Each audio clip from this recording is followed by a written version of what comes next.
পৃথিবীতে 3 ধরনের ভক্ত ছেলে আছে। 3 ধরন। কীরকম বলো তো? একটা হচ্ছে মা ভক্ত, 2 নম্বর হচ্ছে বউ ভক্ত, আর 3 নম্বর হচ্ছে বৌদি ভক্ত। কীরকম বলো তো? মা পৃথিবীতে এনেছে, মাকে ভালোবাসো, খুব ভালো কথা। কিন্তু মাকে মায়ের জায়গায় রাখো আর বউকে বউয়ের জায়গায় রাখো, দুজনকে গুলিয়ে ফেলো না। কারণ মাকে এতটাই ভালোবাসবে, বউকে বলবে বেরিয়ে যাও ঘর থেকে, তোমার মুখ না দেখি। এটা কেমন ভালোবাসা? 2 নম্বর, বউকে যে ছেলেরা ভালোবাসে তারা আবার মাকে সহ্য করতে পারে না।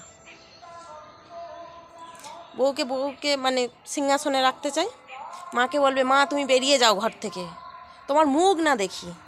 আর যারা বৌদিকে যে ছেলেরা ভালোবাসে তারা কি বলো তো, অভাব নয় স্বভাব। কীরকম বলো তো? যে আমার গাছের ফল যত মিষ্টি হোক আমি তো খাবই, কিন্তু পরের গাছের ফলটা কেমন তো খেয়ে দেখতে হবে, তাই না?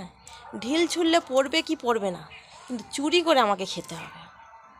এই হচ্ছে 3 প্রকারের ছেলের বৈশিষ্ট্য। কারণ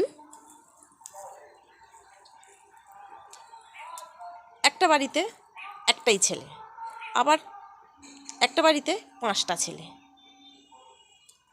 একটা ছেলে হলেও তার বাড়ি হাঁড়ি আলাদা, 5টা ছেলে হলেও তার বাড়িতে হাঁড়ি আলাদা। তাহলে কি হচ্ছে ব্যাপারটা?